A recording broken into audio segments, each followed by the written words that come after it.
Hello, oh ho ho ho to Rule of Carnage. This video will probably go up around about Christmas time, which is why Mike is wearing that splendid hat. And it's a video in which we're going to talk about designing better miniatures games, because that's generally what myself, Glenn Ford, and this guy Mike Hutchinson do on this channel. But because it's that time of year, we're going to do something mildly jollier and more relaxed than sort of getting into detailed description of game mechanics. Exactly where you can put your D4s. Yeah, I've had an idea to do a little bit of a Christmas Carol thing and talk about games of Christmas past, present, and future. This is excellent, people. This podcast has leveled up in its production values. It has a script writer now. So the first of all is to talk about an older, ideally out of print game that you deeply love. Now we've talked in the past on this channel about Man of War. That's off the table. That's out. That's off the table. So it's time to talk about something something else much beloved that is an old miniatures game. And I was thinking about this, so I'll go first because I at least have thought about these questions, and Mike is sort of desperately only just thinking about it. Brain. And I was thinking about this, and it's funny how the things that sort of come to sort of define your life are things that you experience with specific people at specific times, and like the games I grew up with were Hero Quest and Space Hulk, and playing games of Space Hulk with a childhood friend where for some reason I was vomitingly ill and playing from underneath a blanket and popping my eyes out of the blanket, and I was playing Gene Stealers and coming to a point where I had corridors with every Gene Stealer was on the board, and we're all lined up on a T-junction with his lone Terminator left in the middle of that junction. And I was just seeing how many of them that I could line up around the corridors before the pointlessly inevitable crushing assault that would then result. And I was trying to think of a game that I love for the game itself. And what's funny is that I can't separate out any of those games from the people and the places I played them with. And it's like one game which I have a weirdly deep attachment to is Battle Masters, which is the old Milton Bradley game. And let's be very clear, it is not a great game. Oh, really? It is. I haven't played it since I was 11, and I remember it fondly for pretty much the same reason. Me and John Brindley, he had a copy and we played it, and I remember it being fabulous. But this is the thing. Battle Masters was like the only game even adjacent to a hobby game that I got my dad to actually sit down and play with me. And it was that big soft mat, and we spread it out like on the living room floor. And it was sort of simple enough but close enough to something that might have been chess, because it had a hex board and you were moving like the soldiers across, that he was willing to sort of give it time.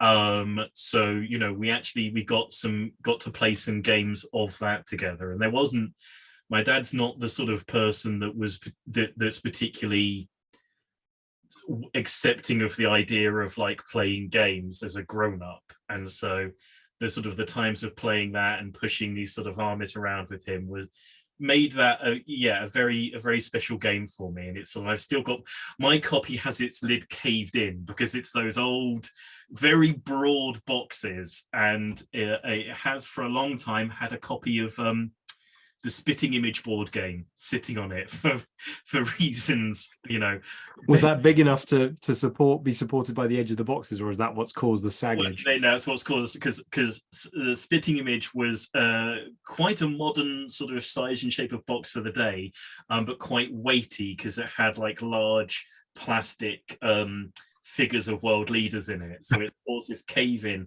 the middle of the Battle Masters game. And I was thinking about it, and it's like, I can't say I truly love a sort of a game in the past inherently because of the rules and the systems. But that's a game of my past that I have very fond feelings of for other reasons. So what would be the game of Christmas past that Mike Hutchinson would like to remember and recall? I mean, mine is fairly classic because you already hoovered up a couple of my my most treasured memory, which is for sure my copy of Hero Quest, which I still have, and my copy of Advanced Hits Space Crusade, which I is it Advanced? I definitely know it's Space Crusade that I have, and I know that I had it because I still have these tiny misshapen yellow las cannons that plug into the Terminators that were also weird and misshapen, and one of those tarantula guns without its guns on anymore.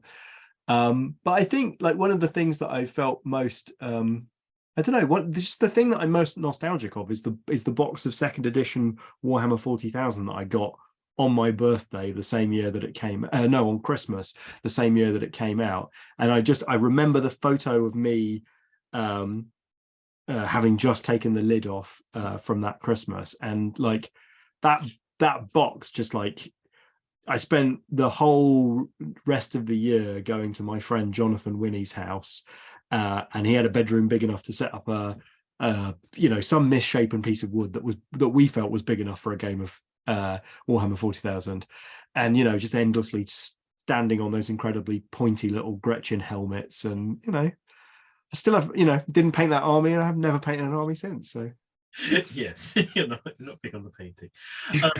I'm big on painting. I'm not big on finishing. So the Ghost of Christmas Present is what is the game that has come out in the last year or is coming out in the next sort of 6 to 12 months that you are most excited about, intrigued about, that you yourself haven't personally designed? And for me, it's a game I very, very, very, very strongly suggest that anybody watching this channel takes a little pop in and takes a look at. It's a game called Redwood. So it's recently gone on Kickstarter. On the Kickstarter page, there is a downloadable rule set, the rule book that you can download and look at.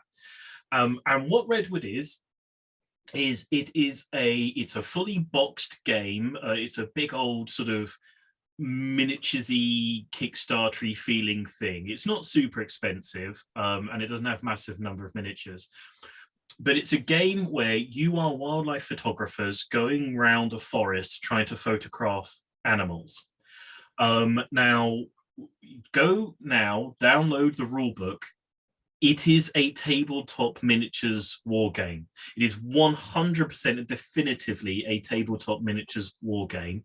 It uses template movement, but it has sort of abstracted line of sight, because you've got to get your line of sight to get these animals to line them up with the correct backdrop as you shoot them with your camera. It is obviously absolutely 100% non-violent. It is a boxed miniature, it's a boxed game. It will not be sold in the way that these sorts of games we talk about on this channel are sold. It will not be marketed to the sort of people that these games are marketed to. And for anybody who, I'm a big champion of the idea that these games don't have to have combat in, don't have to have violence in, that those are not inherently tropes of, well, maybe they're tropes, but they're not requirements of the game. Yeah, they're not required elements. Yeah. Not required to make it a good game. This is a big game, and I tell you what, there's one of the things I love about it is reading the rules. Is there's a rule that is so absolutely the rule of carnage. Oh, really? There are a few rules that are like, I'm sure it's parallel, and if they have read the Gaslands rule book, all power to them. But there are a few rules in there that like that's such a Gaslands rule. That's such the way that we dealt with that problem when you come across it. Because this game is essentially sort of Gaslands, but Pokemon Snap.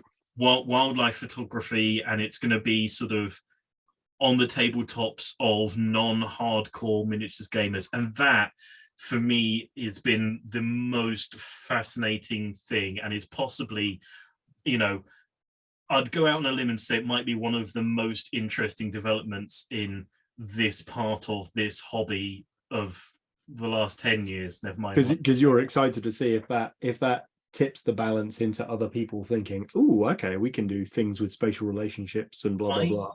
I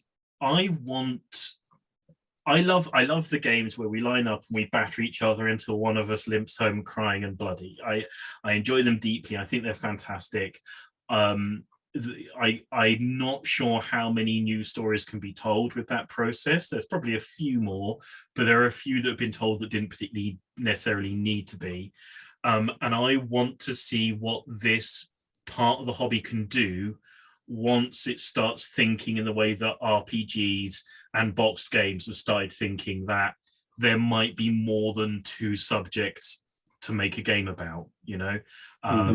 That it is time for it to start looking outside of the battlefield, or occasionally the sports field, and start thinking about what other things that we can look at. Because like I say, you know, you have RPGs that are about falling in love, and you have box games that are about dying of terminal illness. You know, I'd like to see miniatures games be something about something other than shooting somebody with a shooting stick. What is the thing that has come out in the last 12 months or is coming out in the next 6 months that you are most excited to engage with, Mr. Mike? Yeah, I don't know. I consume a lot of games, but because of the playtesting routines, I don't tend to stick with anything for very long. So I can tell you the thing that the two things that I'm most curious to play are, we both have a copy of 7TV Pulp, and I'm very interested to see that on the table and see how its machinery works. So that's one. And the other is, Glenn always laughs at me. Oh, he's been painting. Glenn always laughs at me when I say this, but I bought a research copy of A Song of Ice and Fire. I love you saying it's a research copy, because that's a lie. Well, no, I mean, I wouldn't have bought it unless I was hunting around for more inspirations and competitor analysis for Hobgoblin. But I'm really intrigued at the, I want to see what the system looks and feels like in play for the sort of political machinations off the table, and whether what they've achieved is just a gimmick or whether it's a core part of the thing. Because I like the sort of, I like the idea of that zoomed out sort of storytelling is happening in multiple places at multiple times, and that it's almost like a new strategic layer on top of it, a bit like what I was trying to do with the Billion Suns kind of zoomed out view. So yeah, so I'm intrigued to see that in action as well. Okie dokie. And the Ghost of Christmas Future, a future project, and this can, and it will be for me something that you're working on, something that that's sort of buzzing in your brain at the moment, and you want to sort of get into and get down onto paper and get working through. So the moment that is in my head is going back to my game What Ho, with the intention of redoing it and getting it to a place where I want to sort of put it out properly. So regular viewers will know that I'm currently working on a pirate game, Borders and Black Flags. It is now previously Pitch and Yaw. And I'm looking to pop that out for a Kickstarter late next year. And I'm pretty sure that that's going to come together and that's all good. Ages ago, I wrote a game called What Ho, which is a PG Woodhouse game. And so it actually has, well, it originally had 3 different sections. One was a fast version, one was a murder mystery version, and one was a romance version. So the idea being that you could play through PG Woodhouse, Agatha Christie, and Jane Austen. Love it. Never got the romance version to work. One day I'll go back to that, but that was one of those ones of like sitting there at literally 2 a.m. trying to play test this thing, just going, this this should work. There is no sane reason this doesn't work. Why does this on no level work? It's just the other thing with some tweaks to it but yeah, I couldn't. So the murder mystery one and the fast one pretty much work and pretty much do what I wanted them to, and I pop them out there as like free little things, or I think like for 50p you can download them. And I've had a big idea about how to go back to the fast bit of it and make it work more like the way I want it to work. And that's the thing that as I go to bed, I go, what should I think about as I'm falling asleep? I'll go back over that thing of how these things need to overlap and interact. I 100% do that. I'm super conscious of my own imagination, and I'm quite cautious about directing it. And so I do that exactly that. I'll be like, what am I going to think about? The other thing I do is that I've got these books here that are like research books that I know are going to trigger my imagination. And I don't even like crack the cellophane until it's time to get excited about that project. So some people will know that Perilous Tales is not currently being worked on, even though it will at some point get a release. And there's a book called The Art of Hammer by Marcus Hearn. It's a Titan book, beautiful, massive, full color thing. And I'm not cracking that open because as soon as I do, I will spend the next 3 months working on Perilous Tales, and I can't afford that right now. There's a really good book I might lend you at some point, which is about the story of the cover artwork on horror books. Nice. It's a really good book anyway. It's a great history of really bizarre, like out there horrors, and I might lend that to you because I think so. For my Ghost of Christmas future, rather, because I've got a few things that are cooking along. But the weird thing that grabbed me this week was I was reading this book, Battle, Practical Wargaming by Charles Grant, which was from the 70s. Let's see exactly when it's from. 72. No, 1917. It was reprinted in 72. And this book, it's one of these really early wargaming manuals where he has to explain everything from first principles because no one has ever seen a wargame before. And I've got a few of these, particularly Donald Featherstone. And you'll remember, Glenn, that I became possessed by the ghost of Donald Featherstone a couple of months ago. And I wrote a game in this voice that wasn't mine, that was just like from the typewriter of the 70s. And Charles Grant spends, I think it is 6 full pages of this book saying simply that infantry move 3 inches because that's about the right average for the scale. But my goodness, does he talk about why that is and go around and around and repeat it several times. And then in the next chapter, he makes reference to that and just reinforces a few more times why 3 inches is a good number. And I think I could take that little game that only took me about 4 pages to explain, and I could make an entire 70s manual out of it, writing in this bizarre so I think I'm going to do that. I'm going to write a fake 70s rulebook for that game at some point. The game that you wrote in the personality of Donald Featherstone, you're going to rewrite in the voice of Charles Grant. No. I'm going to finish the Donald Featherstone version. I'm going to do it at the like full leisurely extent that the 70s provided to us in terms of explaining every explaining that you could have other options and the rules could be like this or like that, but what we're going to do is we're going to end up with this rule, and it's a bit like this podcast insofar as you don't just say what the rules are, you walk slowly up to it. But I don't know, that might be that's what's been buzzing around my head this week as I've been trying to distract myself from not rewriting any more Hobgoblin rules right now and not to get started on next year's project until next year. Excellent. So that has been a little trip through, I think, some of our thoughts, our past, our presents, our futures. If there's a game that you truly love that's no longer out of print from your Christmases past, please let us know about it. If there's something that's come out in the last 12 months that you are super excited about getting your hands on and getting what are you getting for Christmas? Tell us which game you've asked for Christmas. Yes, tell us what is on your Christmas list. Riefenbreet is on my Christmas list, as it has been for some time.